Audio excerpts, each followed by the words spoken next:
Good morning, everyone. I am going to, I hope everyone's doing well. I'm going to go back into my presentation. So let me know if you all can see it when I'm going to start sharing my screen here.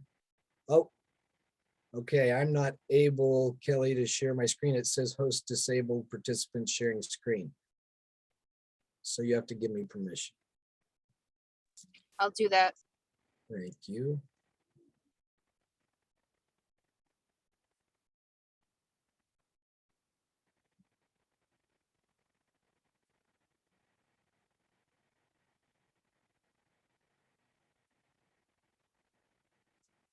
Yes, everybody say good morning in the chat. We'd love to hear from you.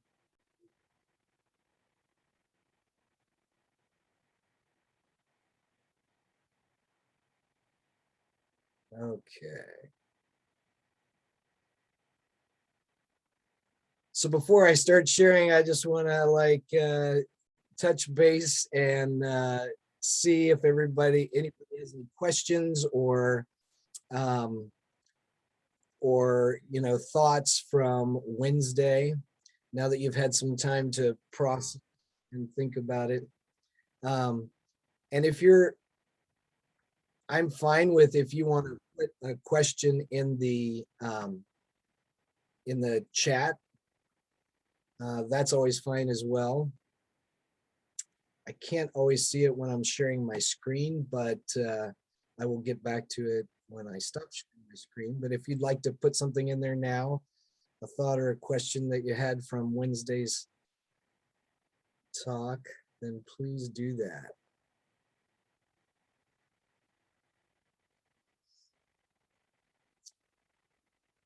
I also think it's very important that I say a few things before I start about privilege. I want you to know that every transgender or gender nonconforming person's journey and story is not the same.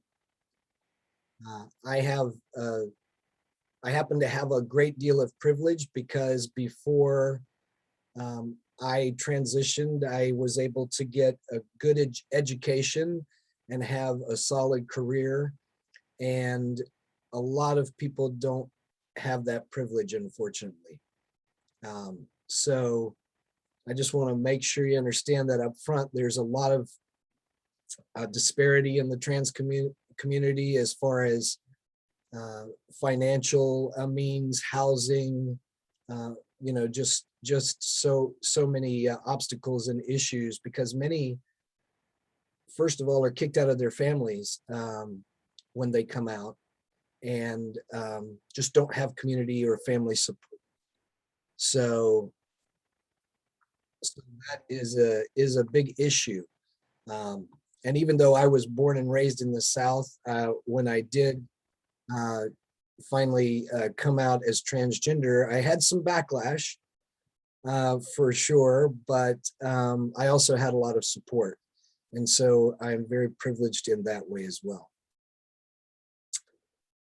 Cultural reference to the South. Okay, we have a question over here. I have returned. Yes, I have. So we had a question in the chat.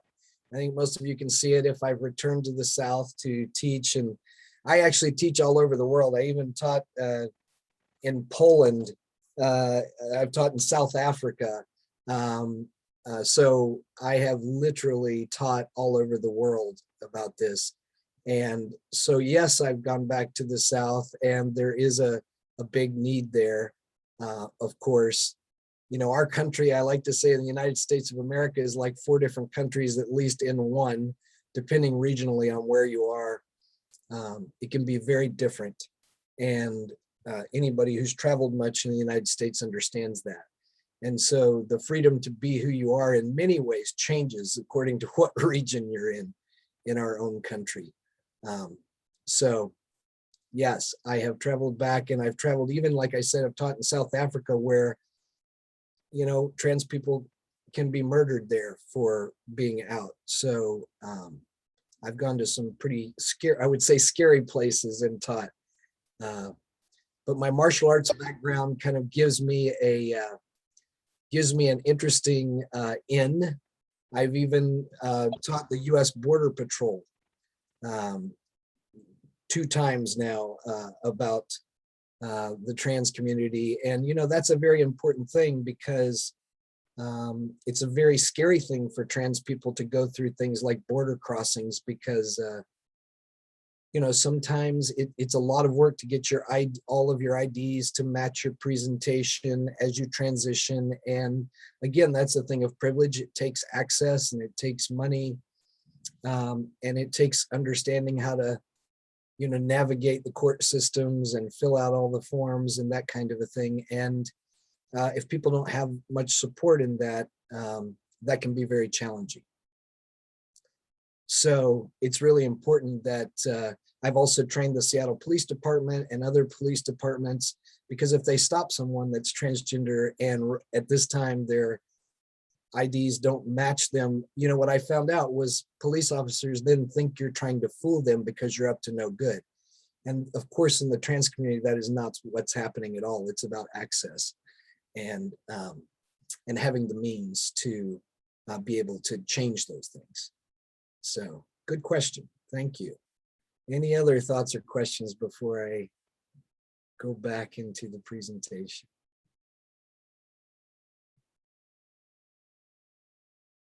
Remember, this is your chance to ask a trans person anything. And we'll come back to questions in a moment, but I will, let's see, make sure, hopefully this works well. There we go. Okay. Awesome. So this is where we left off about things not to say to a transgender person.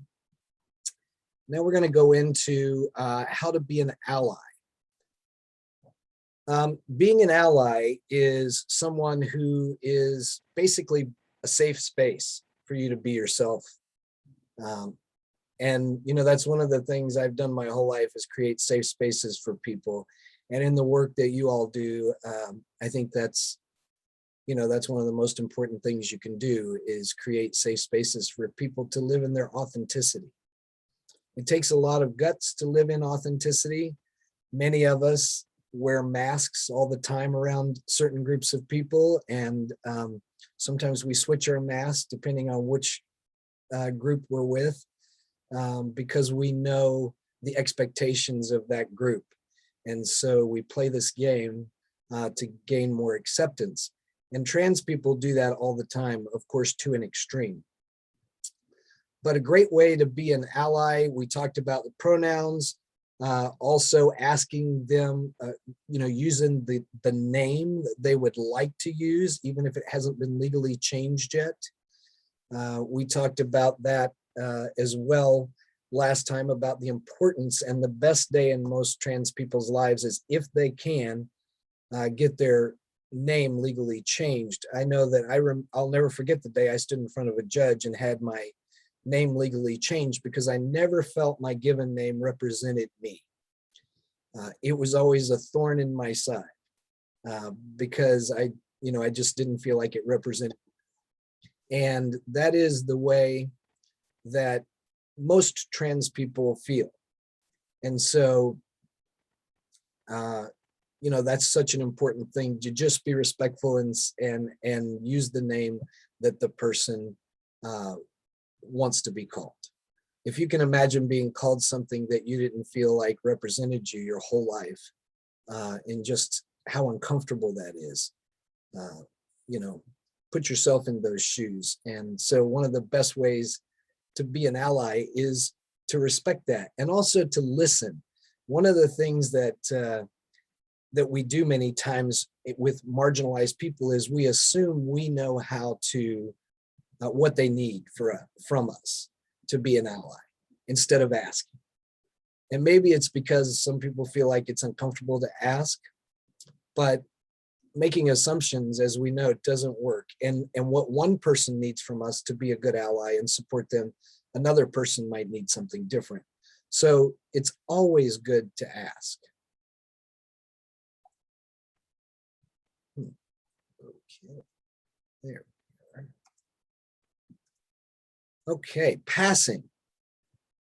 Passing is complicated. Passing means, you're trying to pass as one of the binary genders. Many transgender people strongly oppose passing because it supports that binary system.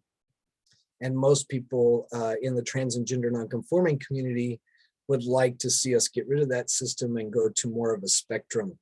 But here are two very famous transgender actors, Laverne Cox and Brian Smith, who is on the show 911.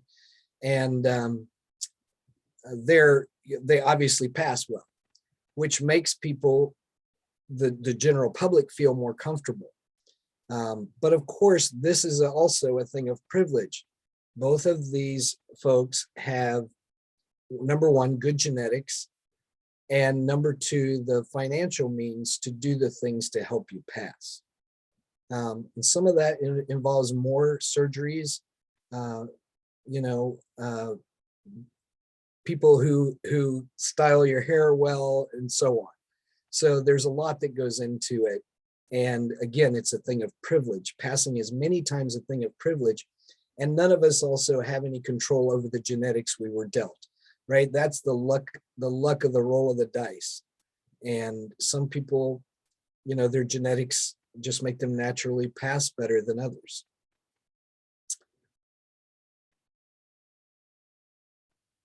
So we're talking about examining your gender modeling and messaging. I love this little picture of this kid, and stereotypes limit thinking. That's what we all need to remember, is when we put people in these boxes of this stereotypical thinking, we're limiting them and limiting, how they express themselves, limiting the things that they're willing to or able to try and explore.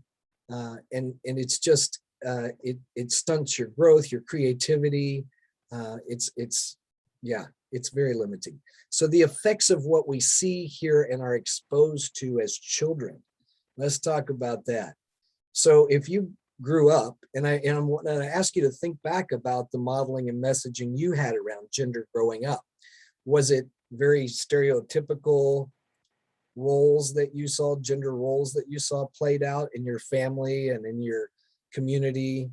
Or did you see people that really kind of bucked those rules? And did you have those examples? Because that has a big influence on how you see even your own gender and what you feel like the expectations are around gender roles.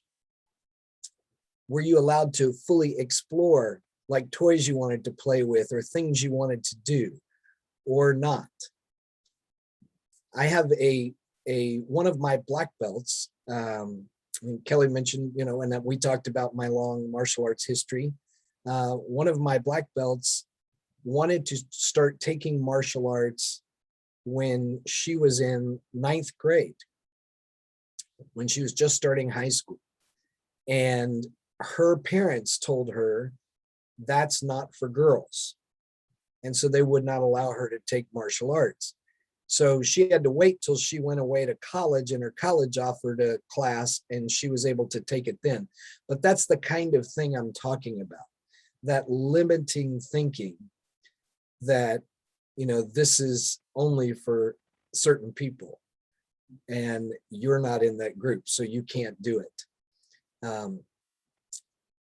Thinking back about that kind of messaging and modeling that you had, or were you told the sky's the limit, explore, enjoy, and, see what you're drawn to? I mean, that's the world we want, right? For people, because then they can they just grow exponentially, and you never know, someone has an amazing talent or drawn to something, as a hobby that may not be stereotypical for their perceived gender. Gender modeling can also be complicated. Like, for instance, I think I might have mentioned the other day, my grandfather was I was very close with him because my mom had me at 16, so my grandparents partly raised me. And he taught me a lot of wonderful things. He taught me things about gardening. He taught me how to drive a tractor. He taught me how to fish. I was his like little buddy. And so to me, he was a great masculine role model. But as I got older and thought through it more, he had some old-fashioned thinking that really I don't think was good modeling. Like he gave my grandmother a monthly allowance for her to shop. Very old-fashioned, right? But that's so when we look at modeling and we look back at the people, and a lot of these people we love that model for us, like our family members, some teachers that we may have had, coaches that mean a lot to us, it can be complicated. And that's some of the reason that's hard for people to look back at, because you care about these people. But it's okay to look at the truth. They were great in this area, but not over here. And just admit that. And what do I want to move forward with from that? Be more conscious about the parts of that I want to take with me and the parts of that I realized that weren't good, and that I want to do something better then. So that's, the importance of us really examining in a conscious way the messaging and modeling that we had. Growing up in the South again, I was told growing up in the South as a little girl at the time, and I went to a Southern Baptist school. We were literally told as young girls that it was our responsibility to keep the boys from losing control sexually. Literally told that. Like we couldn't wear shorts even on the basketball team because the sight of our legs could cause the boys to not be able to control themselves. So they made us on the basketball team in Florida in the heat wear sweatpants to play basketball. That's the kind of ridiculous messaging we were given, that it was all our responsibility. And so, when you really think back about some of this messaging, it can be very damaging. And then, of course, there's a lot of shame that comes with that, right? So it's about ridding yourself of the kind of messaging that is unhealthy and causes shame. Transgender awareness. So this is such an important area because for one thing, this month is Transgender Awareness Month. Some of you may not know that, but and on November 20th is something called Transgender Day of Remembrance. And there are events all over the world for Transgender Day of Remembrance. And what that is to recognize, bring awareness to, and honor the lives of those that have been literally murdered this last year due to their gender. Worldwide, there's over 300 every year that, and that's, that number is skewed because these are people that it's been documented that that's why they were murdered. And it's a sad day, but it's a day of bringing awareness around this, that this is an important issue. Depression and suicide and anxiety are really high in the trans community, mainly because of the pressure of always, feeling like you're othered. And I'll be honest with you, even for someone confident like me, there are days that it's not easy to turn on the news when almost, every week on the news, there's some place trying to bring up a bill against transgender people and make it into a law that, so there are some things that we face that are very challenging. Many people, this is one of the reasons we're trying to get the Equality Act passed in the US Congress, It has already passed the House, but of course it's being held up in the Senate because states like I live in, like Washington State, have protections for all people, transgender people and gender nonconforming people included in job protections, but not every state has that. And the Equality Act would make that a law across the United States, that you can't be fired just due to your gender presentation. So there, there's still, I think it's, there are still some states that that you can totally, if you announce transition, there are still like 20, I think 8 states that you can be fired in for that. So, these are challenges that we face. Remember also, there are some places where you can be denied health care. And I've also, there have been many stories of some first responders not treating transgender people that, and not being held responsible for that. So there's a lot of issues that trans people face. Of course, more depending on where you live regionally, that has a big influence on that. Being a trans ally. Okay, let's talk a little more about that. Don't make assumptions. We already went over the name and pronouns. Don't make assumptions. Just like I said earlier, ask, how can I support you? If you work with somebody, go to school with somebody, how can I support you? That is really the best way to be an ally. And the other thing that's important to understand is not to out someone without their permission, because it is their story to tell. And they may feel comfortable telling some people that they've built some sort of relationship with and some sort of trust with, and not comfortable telling others. So that's a really important one. And just keep checking in with them, especially when you're talking about young people, because they are exploring who they are, like all young people do. And the kind of support they need may change. The world is very different than when I grew up. And people have, depending on where they live, a little more freedom to explore their gender identity and their sexuality. And that, I think, is a great thing. But that means they may not be settled on it yet. They may go back and forth a little bit.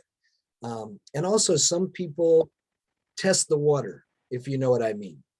Like, are you the kind of person that sticks your toe in the pool before you jump in to see the temperature of the water and how it's going to feel?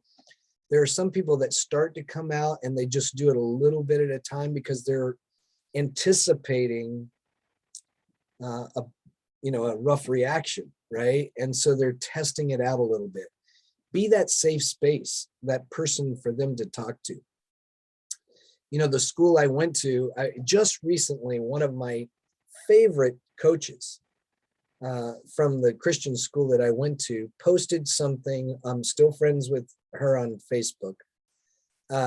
Posted something that was really, really derogatory, and she means it as good. Okay, I mean, I know that she would never purposely hurt anyone, but she doesn't realize the messaging she was sending. That basically, if you're out of the gender norm, she posted a meme that said,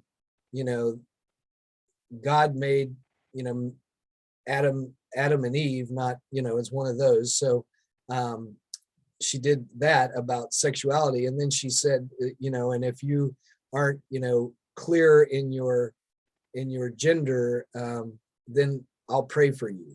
In other words, you're a sinner. And I'll pray for you. So that kind of messaging, even though she was a good coach in a lot of ways to me, if I knew I couldn't come out and talk to her or any of the teachers at my school and ask for support, because they were constantly giving that kind of messages, those kinds of messages. So, just think about the way you say things. And if you want to be a safe space, be open and welcoming. And even if you don't fully understand something, that's okay, because we can all learn, right? So just give people that safe space. So there's so much, right, to all of this, the bills and the right. I talked about the news, housing protections. There's so many areas that we need education around this.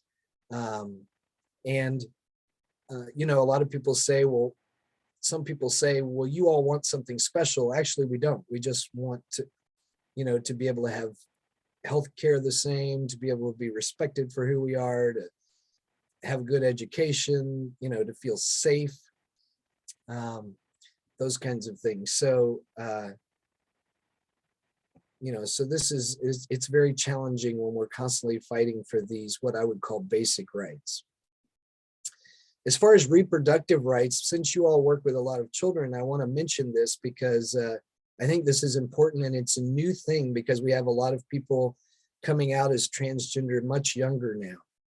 And one of the things that is done now, if you have good medical care around this, is to talk to young people about their reproductive rights. Because if they transition and them and their families haven't talked about this, after a few years once they get old enough to do HRT, hormone replacement therapy, they may have nothing viable to be able to have a child after a few years on hormone replacement therapy. So what's happening now is, for good trans medical care, doctors are talking to younger people that are coming out about harvesting some eggs and storing them, or some sperm, so that if they decide later they want a child, they have that option. Of course, again, that is a thing of privilege. But it is something to talk to people as they come out when they're young, because, they may not think, of course, at 16 or 17 that they want children, but, at 26 or 27, they might really regret if nobody had that conversation with them. So that's just something important that I want to mention. So, one of the things that I do now with my time is I have started a nonprofit called Positive Masculinity. I got a download from the universe almost 3 years ago now, and basically, all the Me Too movement, and more women coming out about the stories of the discrimination that women have faced in the world, really brought attention to what we would call toxic or traditional masculinity and how it has hurt people. And I just want to say that it is not only hurt women, it has actually hurt all people. And so that is part of the download that I got. And then I was like, well, we need not just women to take the helm and do work around unpacking and dismantling toxic and traditional masculinity and rebuilding a better model to move forward, but we need masculine people to be involved in this and to realize that it has hurt us too, this traditional version of masculinity. And so I called a good friend of mine, and actually two good friends of mine, and we formed this nonprofit called Positive Masculinity. And we have a monthly meeting for anyone who identifies masculine. We do this work, and sometimes we have events open for all genders, and we literally unpack like the modeling we had, the messaging we had, and we do it in a conscious way of what was good, and what do we want to leave behind or replace with something better. And it's about emotional intelligence, about being heart-led folks. And it's really interesting and pretty amazing. And we just hosted an event actually this week, a big event on how it's a how-to guide for men to be allies to women in the workplace. And we had 3 amazing women who have climbed the corporate ladder and done really well in business tell us their stories of the obstacles they faced around the patriarchy and masculinity to get where they are, and to educate us on how we could be better allies to women in the workplace. And that's the kind of work that I'm doing with this nonprofit. And people can actually join from anywhere, the monthly meeting, because we always either do a hybrid model or just online. Like a lot of people from the pandemic, it kind of helped us switch where now our audience can be all over the world.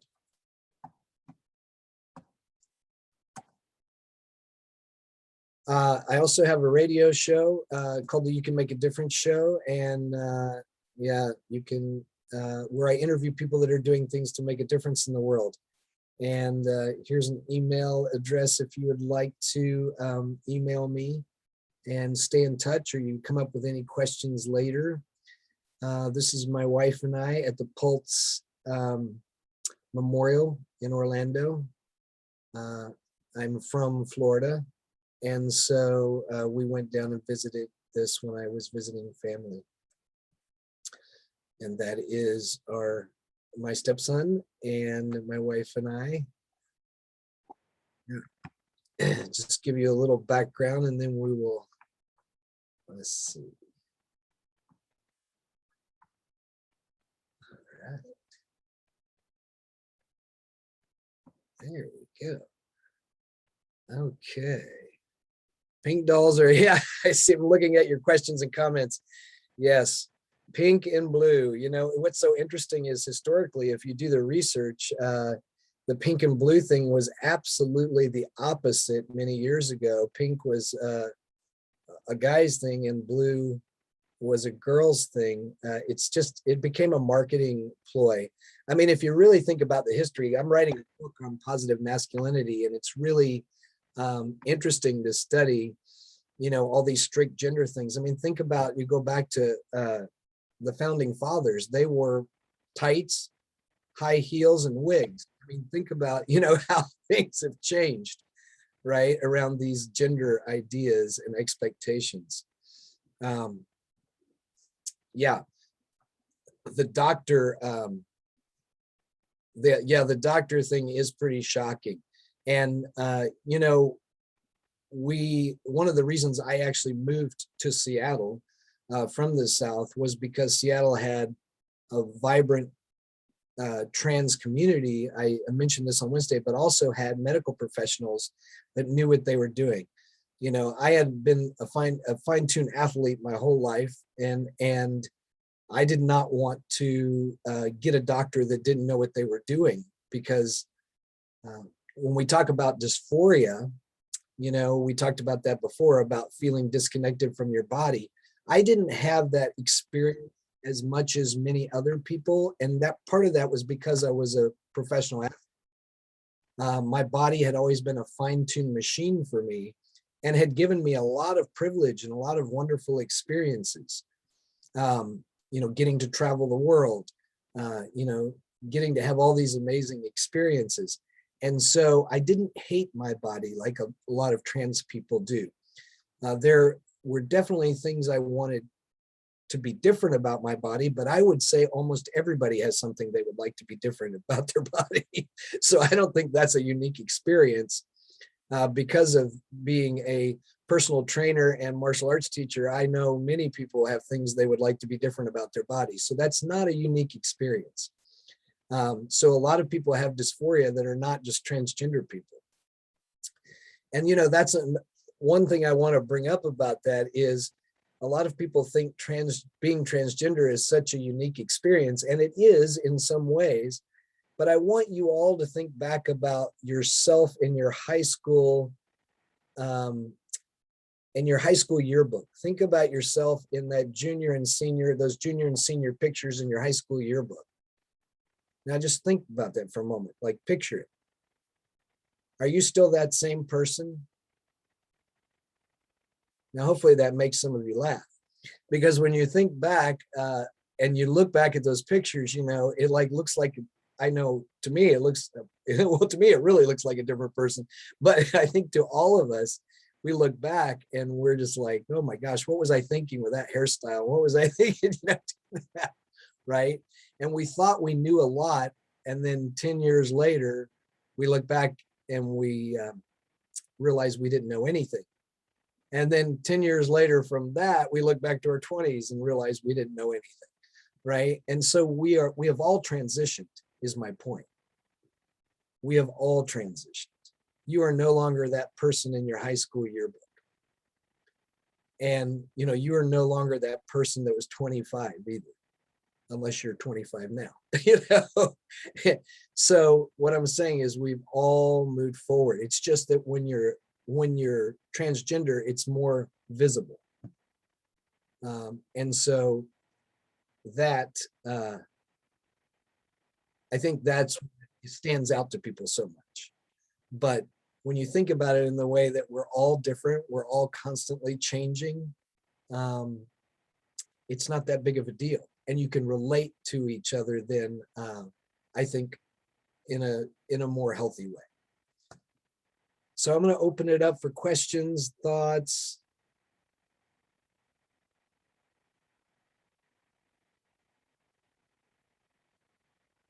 I see John put a question is about the sources of the statistics. I can get that to you. I don't have that handy right now, but I can get that to you.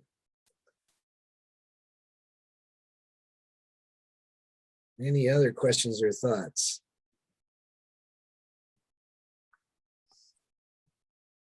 Mac, this is Laura Dickey from Reno. Can you hear me?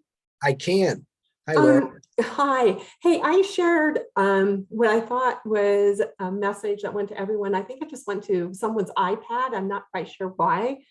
But I'd just like to share this. First, I want to thank you for your presentation. 30 plus years ago, I was a director of an employment program for disabilities and through vocational rehabilitation. And a client was referred to me. She was going through the male to female process, MTF, and she wasn't found eligible through Voc Rehab because of the transitioning process, but because of the depression that she had experienced. She worked for a large mine in Eastern Nevada. And obviously, 6 foot tall, a very striking individual. And, a mining culture is very masculine. Talk about toxic masculinity. Yeah. But, at the time, I never met a trans person before. And nothing in my background prepared me for that. And I just felt like,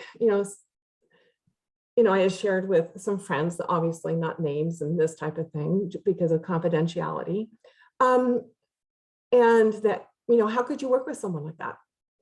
No offense, please, Mac. And I came to the realization that I didn't think God always got things right. And it was a statement that you made on Wednesday. And it's kind of like, 30 years ago. And also they go through such pain, emotional and physical, and the legal issues that they face, is that I also responded by saying, hey, anybody that's willing to go through all that, they know in their heart that's them. Because it is not an easy process. No, it is not. And, and this was 30 years ago, and there wasn't a lot of stuff out there about the trans community. But from what I understood from talking to this woman, that there was a large trans population here in the Reno area, which I didn't know.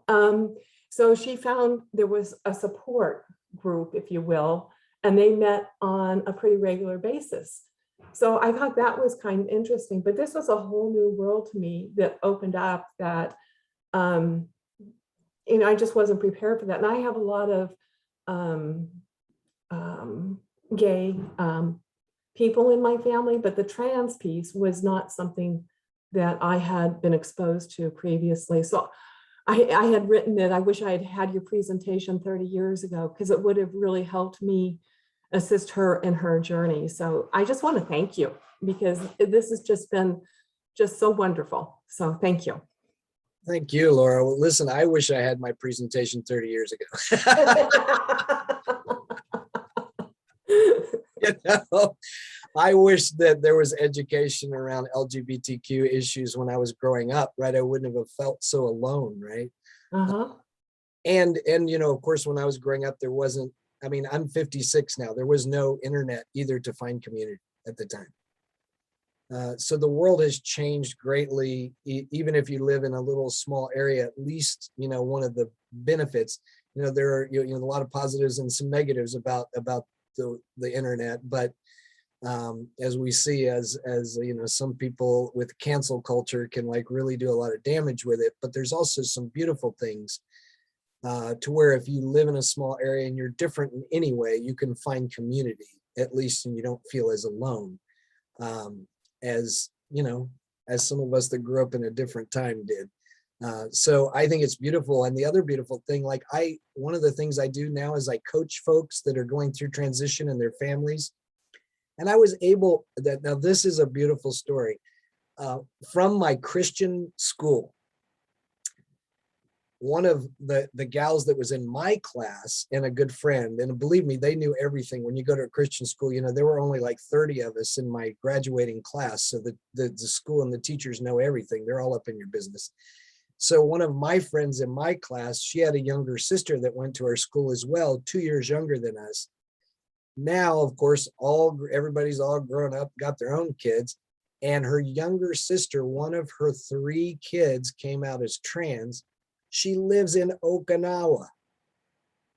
They live in Okinawa. And guess who they contacted when this happened? Because they knew nothing about it. They contacted me. She found me through social media, contacted me and said, "Oh my God, Mac, I need your help. I just had one of our kids came out as trans and we don't know what to do to support them and how to be there for them." So I was able to coach them due to Zoom and the technology we have today, and have coaching sessions with their kid who is a teenager, you know, through this amazing technology that we have. And so the world is just very, very different. And in a good way. It can be used for good, obviously, yes. So that education is so important. And you know, that's why it's important to have those resources. Someone asked about the radio show, and I put that in the chat. I put that on the side there in the chat, so you can find that if you're interested. It is streaming radio, so you can listen from anywhere. And I might love to have some of you on there. Tell me about what you're doing. And I love being able to talk to people that are doing things to make a difference in the world. And here's the beautiful thing. Just by being open-hearted, creating a safe space for people, you know what most people want in the world, all of us, is we want to feel seen and heard and safe to be ourselves. All of us want that. That's not a thing just trans people want. That's what all of us want. And so if we can give that, especially to, you know, young people that are struggling to figure out who they are, and you know, God, I mean, that's just, it's the most beautiful thing we can do. That's making a difference in the world. Yes, Jim. Hey, Mac, thank you so much for the presentation. I thought it was phenomenal, and I'm so glad that I was able to be here Wednesday and today. I just wanted to put in a quick plug for the Human Rights Campaign All Children, All Families program. Kids Matter CASA in Milwaukee just completed our year of going through the process of completing the requirements to be acknowledged as an LGBTQAI plus welcoming institution. We're one of only 3 in the state of Wisconsin to have the designation, and we're super proud of it. We worked really hard to make sure that all of our policies and practices were in line with being a welcoming and affirming place for all SOGI, including the trans community. And so it was really, really awesome to do. And I want to put in a plug for it because the Human Rights Campaign not only has this tiered program, so you can enter it easy, a little harder, or super hard. And they also have special requirements for CASA programs so that it's specially set up to work within the CASA framework, which I think is just awesome. So anyway, just wanted to put in a quick plug for that because I'm really proud of us and the work we did to get that designation. Thank you, Jim, and thanks for doing that important work. Another resource I want to mention is PFLAG, and I just put it in the chat on the side, which stands for Parents and Family of LGBTQ plus folks. PFLAG is, and you may not know this, but it is the largest LGBTQ nonprofit in the United States. The president of PFLAG now was in the White House, was the LGBTQ liaison for the Obama administration, and Brian Bonds. And it is an amazing organization. I am the co-president of the Washington State's PFLAG, and it's got tons of educational material. One of the things I love about PFLAG is it's about helping to educate families that are going through this when they have a kid come out, and advocacy work. So they have tons of free educational material on the National PFLAG website that you can get to educate about all kinds of things, whether your kid is anything in this spectrum of LGBTQ plus. And it makes a difference. And you can also, the families can meet other families that are further down the road in this process. So that's very helpful too, when you meet other parents, grandparents, siblings that have already been through this for a while. So, and they have chapters in almost every major city. So you can find PFLAG chapters. If you just look up PFLAG in your state or in your city, you'll find the closest chapters near you, and they usually have a monthly support meeting. And I just welcome you. And that's also a great place for you to go if you have clients that are on this spectrum. You can go get support there as well.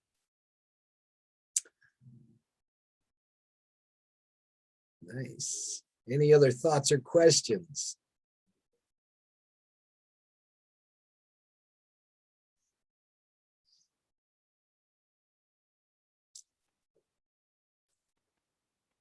Remember, this is your chance to ask. Does everyone understand fully about hormone blockers, since you're dealing with a lot of young folks?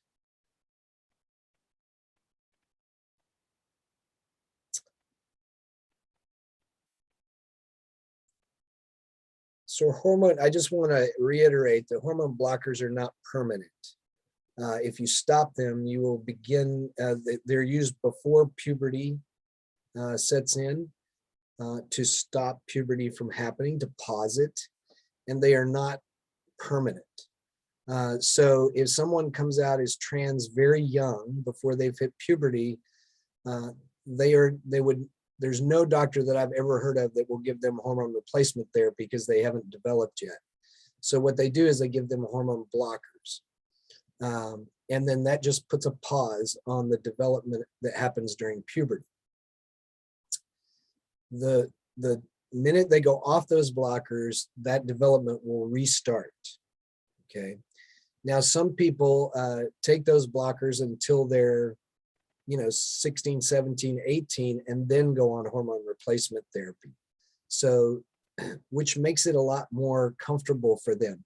Like, for instance, this, my friend's kid, and you may have seen this, young teenager, female to male, came out as trans. And, one of the concerns the parents had was this young person, even if it was hot in the summer, would wear so many layers because they didn't want their breasts to be exposed. They had developed, and they didn't want anybody to see them with breasts. So they would, in 89-degree weather, wear 3 layers, and they were concerned, the parents were, about the health, the health issues that could cause. So,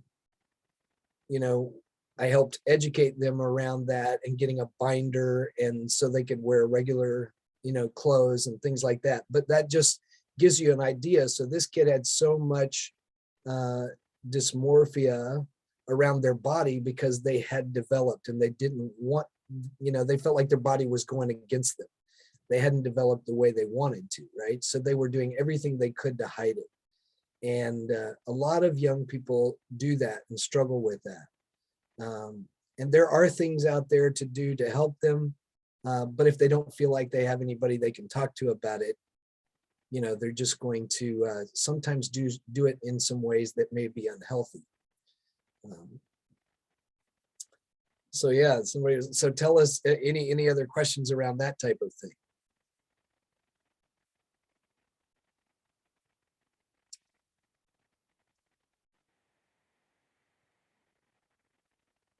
And tell us somebody got raised there. Okay.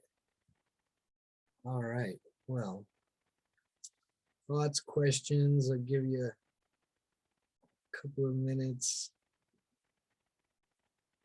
There's also a book I recommend.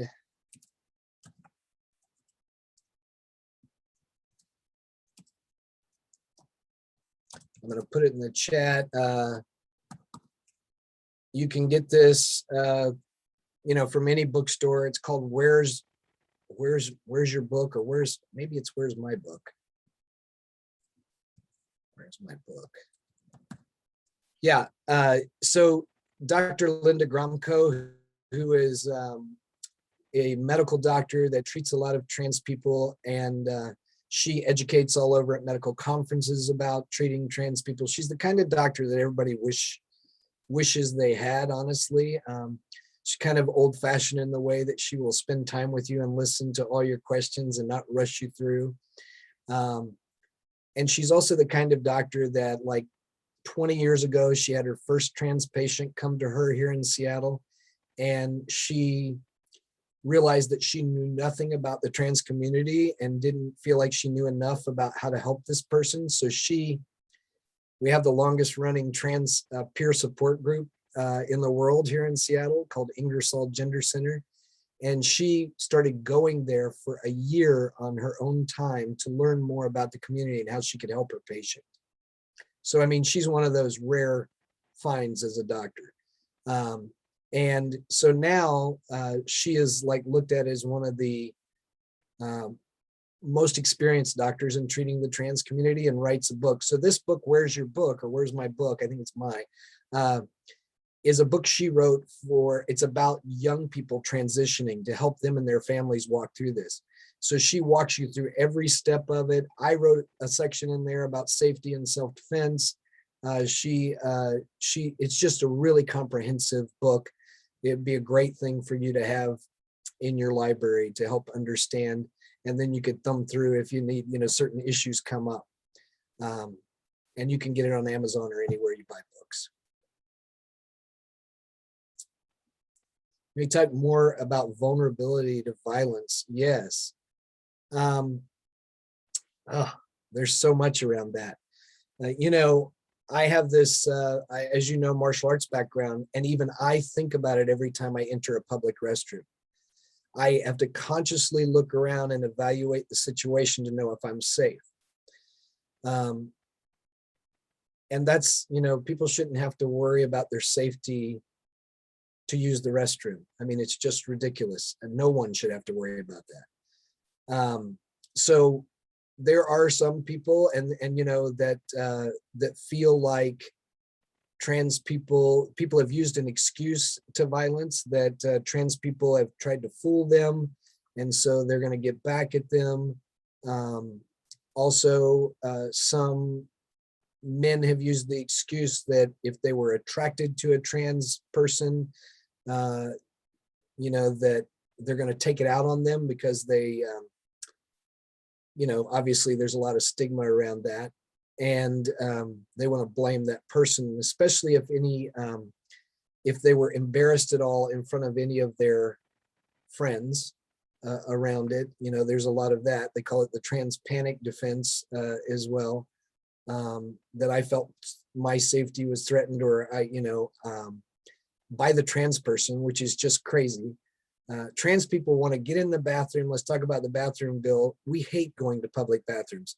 We want to get in and out of there so quickly. And a lot of trans people end up with urinary tract infections because we try to hold it so long because we're uncomfortable going to public bathrooms. So that's a common thread in the community. So believe me, we don't want to spend any time in there. We want to get in and out of there, do what we need to do, and get to safety. I remember when I talked to the U.S. Border Patrol, there was a big burly, guy that was a sergeant in the U.S. Border Patrol, and he said to me, "Well, I think I'd be uncomfortable with a trans guy in the bathroom with me," and I said, "Really?" I said, "So if you were in the restroom and I walked in and used the restroom, you would be uncomfortable." And he said, "Well," I said, "would you feel unsafe?" And he said, "Well, no." And I said, "Well, the most that would happen is we might be standing beside one another at two sinks washing our hands. Is that a problem? Because nobody runs around naked in public bathrooms. That's like what." So he came up to me afterwards and he shook my hand and he said, "Thanks for making me think through that a little more. I didn't even think about the fact that, well, of course I feel safe. I wouldn't feel threatened physically." Well, yeah, he's like a linebacker football guy, of course. So what was he worried about? I mean, this is not something you can catch. Uh, you know, I had no idea what he was worried about, but people have these they have these fears and they don't even really think through where they come from. There has been not one documented case of a trans person attacking someone in a bathroom. It's the other way around. So I know that some people try to hype this up that, trans people are going to do things like trans men are going to, act like they're trans and do things to women in the bathrooms. There has never been, that has not happened. So that's just a fabricated story. Yeah. So good question. Any other questions? And we only have a minute. I want to thank you all. You all have been wonderful. Please keep in touch. You can email me.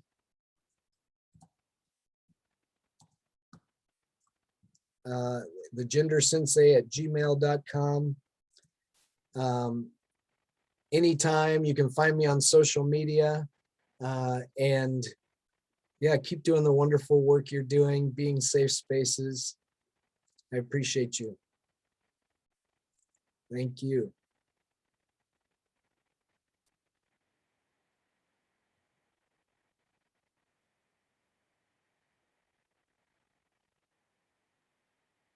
Oh, thanks.